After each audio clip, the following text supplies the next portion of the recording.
The Philippine Navy, PN, eyes to acquire 8 Israeli Shipyard Ltd Shaldag-class patrol boats to replace the PKMs it is using for maritime interdiction operations. PKM is short for Patrol Killer Medium, a term used to describe medium-sized naval craft tasked for patrol missions. In an interview with reporters on Wednesday night, PN Flag Officer in Command Vice Admiral Robert Empedrad said this procurement project, which is worth 10 billion Philippine pesos, was already approved by President Rodrigo R. Duterte during recent command conference. These 8 Shaldags will replace our PKMs, which were acquired from South Korea in 1995, which we are now starting to retire. The last PKM we retired was PKM 112 BRP Bienvenido Salting, Empedrad said. He added that 4 of the Shaldag patrol boats will be built in Israel while the remaining 4 will be constructed in the PN Cavite Naval Yard in Sangley Point, Cavite City. The PN chief said they are waiting for the Department of Budget and Management to release the so-called multi-year obligational authority so that they can sign the contract for the ships. Once this is signed, immediately, we send our personnel to the shipyard in Israel, Empedrad added. The Shaldag is under the PN's Fast Attack Interdictor Craft Missile (FAICM) project.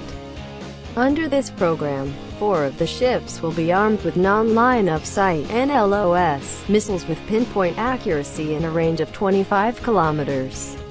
With the FAICM, the PN shall have the capability to defend the key sea lines of communications, such as Mindoro, Balabac, Cebu and Basilan Straits against conventional threats. Operating in restricted waters, the FAICM can interdict surface threats and launch an LOS missile safely using the surrounding littoral areas as maneuver space and cover, then PN spokesperson Captain Jonathan Zada said of the project.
ang mga mata ng Philippine Navy (PN) upang makakuha ng 8 Israeli Shipyard Ltd Shaldag-class patrol boat upang mapalitan ang mga PKM na ginagamit nito para sa mga operasyon sa interdiction ng maritime.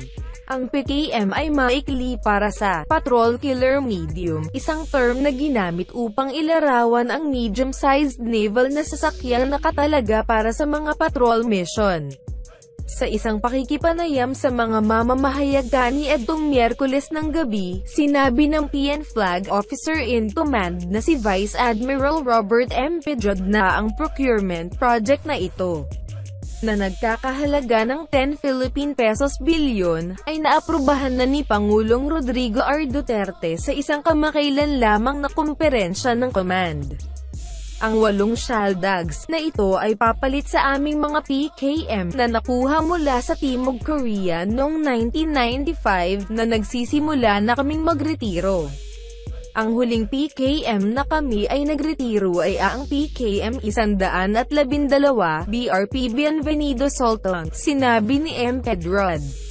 Idinagdag niya na 4 sa mga Shaldag patrol boat ang itatayo sa Israel habang ang natitirang 4 ay itatayo sa PN Cavite Naval Yard sa Sangley Point, Cavite City. Sinabi ng punong PN na hinihintay nila ang Department of Budget and Management na ilabas ang tinaguriang Multi-Year Obligational Authority upang may pirmahan nila ang kontrata para sa mga barko. Kapag napirmahan ito, kaagad, ipinapadala namin ang aming mga tauhan sa shipyard sa Israel, idinagdag ni Empedrad. Ang Shaldag ay nasa ilalim ng proyekto ng Fast Attack Interdictor Craft Missile (FAICM) na proyekto ng PN sa ilalim ng programang ito.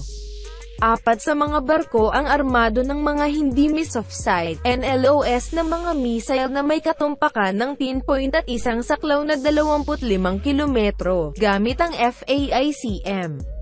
Ang PN ay magkakaroon ng kakayahang ipagtanggol ang mga pangunahing linya ng dagat ng mga komunikasyon, tulad ng Mindoro, Balabac, Sibuto at Basilan Straits laban sa mga ginoon na banta.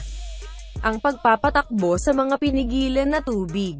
Ang FAICMS ay maaaring makagambala sa mga pagbabanta sa ibabaw at ilunsad ang mga missile ng NLOS na ligtas na ginagamit ang nakapaligid na mga lugar ng literal bilang puwang sa pagmamaniobra at takip.